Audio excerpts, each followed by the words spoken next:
Hola, soy Igor Bombín, neuropsicólogo especializado en rehabilitación neuropsicológica y te doy la bienvenida a esta segunda píldora elaborada por el Credine para facilitar la autonomía y calidad de vida en personas con un daño neurológico y sus familiares.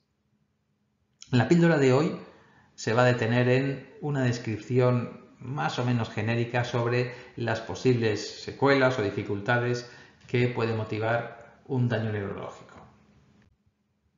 Y es una cuestión que está estrechamente vinculada con algo que vimos en la píldora anterior, que es en qué áreas del cerebro se ha producido ese daño. ¿Qué áreas cerebrales están afectadas? ¿Cuáles están preservadas? Porque, como decíamos el otro día, diferentes partes del cerebro se ocupan de controlar diferentes procesos, con lo cual esto nos va a dar un perfil de secuelas y de procesos preservados o que la persona todavía puede llevar a cabo. A la hora de establecer una clasificación muy global, muy genérica de estas dificultades, de estas secuelas, podríamos diferenciarlas entre secuelas físicas y secuelas neuropsicológicas. En las secuelas físicas hablaremos, por supuesto, del movimiento, del control motor, pero también de la sensibilidad. Y es que además, control motor, movilidad y sensibilidad, lo que llamamos cómo sentimos, se llama esto la capacidad, digamos, somatosensorial, cómo sentimos nuestro cuerpo, es muy importante para realizar movimientos complejos y certeros, precisos.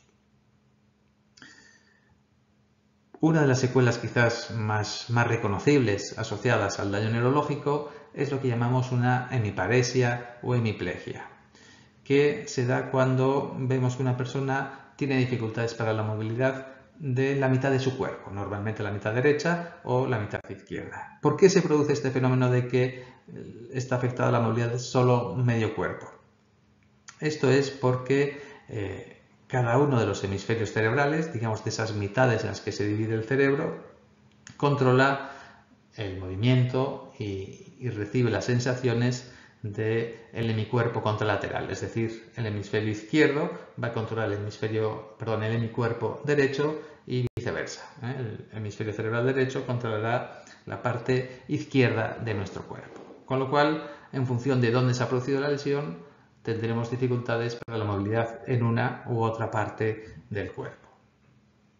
Y no solo eso, no solo se trata de en qué hemisferio se ha producido el daño, sino en qué parte del cerebro y si se ha producido un daño neurológico en esa parte, eso que llamamos ese giro o circunvolución que veis ahí en la representación, ¿vale? Que se llama el giro o circunvolución precentral. Hay una hendidura aquí en el cerebro que se llama la fisura central o de Rolando, y si la parte, digamos, anterior controla la movilidad y la parte del giro posterior controla la sensibilidad. Fíjate aquí que nos dice, digamos, dentro de ese giro, de esa, digamos, montículo del cerebro, qué partes específicas de ese giro controlan qué partes del cuerpo. De tal manera que si fuéramos capaces de introducir un electrodo y estimular esas partes del cerebro, muy finamente se movería una u otra parte del cuerpo. ¿Qué ocurre? Que las partes que requieren una mayor precisión motora, como puede ser la mano, los dedos, toda la movilidad de la boca, por la complejidad que implica hablar o incluso masticar, etcétera, requieren mucho más espacio en el cerebro que movimientos mucho más, digamos, burdos o groseros, como puede ser simplemente mover la pierna o el pie. ¿Vale? Aquí, bueno, os hablaba antes de la alteración de la sensibilidad, que en este caso tiene que ver con ese giro que está un poquito, digamos, por detrás. Hasta ahí llegan las sensaciones de nuestro cuerpo, digamos, desde las diferentes partes de nuestro cuerpo, suben por la columna vertebral al cerebro y es ahí donde se interpreta. ¿Vale? Y es ahí donde llega la información y también está representado todo nuestro cuerpo, y en función de dónde haya sido la lesión, pues la sensibilidad se puede ver afectada quizás a veces en todo el hemicuerpo izquierdo o quizás a veces solo en una parte, ¿no? Pues quizás en la mano, el brazo o la pierna o el torso, etc. Es muy interesante que estas dos partes, estos dos giros o circunvoluciones estén cerca el uno del otro. ¿Esto por qué es así? Porque la precisión motora requiere muchas veces de una finura en la sensibilidad. Entonces el mover, el hacer un movimiento preciso como por ejemplo al escribir o saber si estoy cogiendo un vaso y lo estoy apretando con suficiente fuerza o no, requiere pues que yo lo sienta cómo estoy apretando y sienta un poquito la presión en la yema de mis dedos sobre ese vaso. Por eso a veces las personas con problemas en la sensibilidad pues tienen, digamos, cierta torpeza motora por esa falta de coordinación entre la parte motora y la parte de sentir, de la sensibilidad. ¿Vale?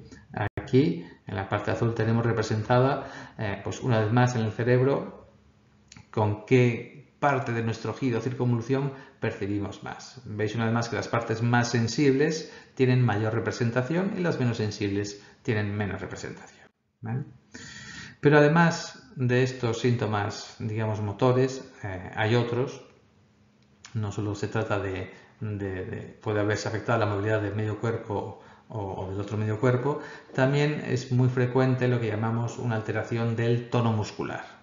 Hay una cosa que se puede producir que es una hipertonía, es decir, un exceso del tono muscular que incluso puede derivar en algo que se denomina espasticidad, que no deja de ser pues eso, que los músculos se tensan en exceso, el cerebro no se da cuenta de alguna manera que ya tiene un tono adecuado y entonces le dice al músculo, oye, tensa más, que no te siento. Entonces se tensa, entonces se producen estas posturas a veces de la mano, de la pierna, que luego dificultan la movilidad y que se desarrolle un movimiento fluido o que incluso pueda llegar a estirar el brazo, la mano o poner el pie en buena posición. ¿Vale? O en otros casos lo que vemos es una hipotonía, una falta, digamos, de tono muscular que también provoca pues, dificultades con el movimiento o un exceso de cansancio muscular.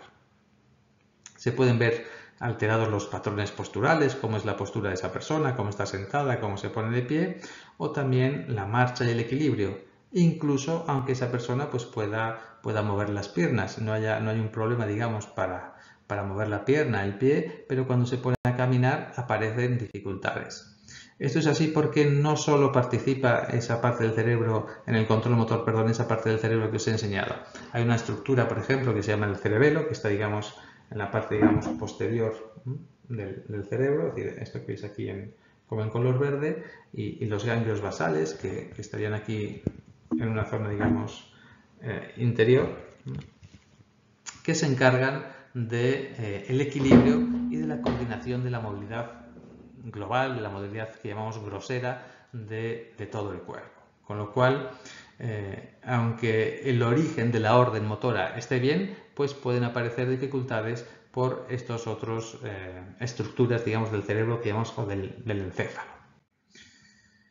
Esto si hablamos de las secuelas físicas. Pero luego están otro grupo de secuelas que es también al menos tan amplio como las secuelas físicas y que son las dificultades neuropsicológicas, que muchas veces se les denomina los síntomas silenciosos o los síntomas, digamos, no visibles o invisibles del daño cerebral adquirido, porque aparentemente esa persona pues parece estar bien, se mueve bien, sin embargo a veces hay dificultades con cuestiones tan importantes como puede ser la capacidad de expresarse, la capacidad de, pues yo ahora fijaos, estoy intentando contaros algo, transmitiros unas ideas, unos conocimientos y para eso tengo que ser capaz no solo de tener esos conocimientos, sino de buscar las palabras, de elaborar frases que expresen eso que os quiero contar. O lo mismo a la hora de comprender. Entonces, esa capacidad, que en los distros está en el hemisferio izquierdo, localizado el lenguaje, puede verse afectada y provoca dificultades muy severas incluso con la comunicación. Dificultades cognitivas, dificultades para pensar. Aquí incluimos problemas de memoria, problemas de atención, concentración, problemas para planificar, para pensar por adelantado, para resolver problemas complejos o incluso problemas cotidianos. Todo eso se gestiona desde el cerebro y puede verse afectado por una lesión cerebral. Pero no solo cómo pensamos, una cuestión importante también es cómo regulamos nuestra conducta. A la hora de hacer cosas no solo depende de qué es lo que me apetece en un momento dado, sino lo que yo sé que debo hacer o lo que es más conveniente en este momento. Incluso a veces implica aguantarme las ganas de algo y decir, mira, pues esto lo hago luego, o al revés, A veces implica de aunque no me apetezca, me impongo a hacer eso porque es lo que toca ahora, es lo más conveniente para mí, para mi familia, etc. Entonces, esa regulación de la conducta. Y asociado a eso también la regulación de la emoción, de las emociones como la ira o la tristeza, incluso la risa, la euforia, todo eso es fundamental para llevar a cabo una vida autónoma. Bien, pues todo eso está gestionado desde el cerebro, con lo cual una lesión cerebral puede provocar cambios a este nivel y que la persona pues tenga dificultades para regular su conducta, regular sus emociones, y eso además tiene un gran impacto en la familia. De hecho, dedicaremos 1 o 2 píldoras a estas cuestiones.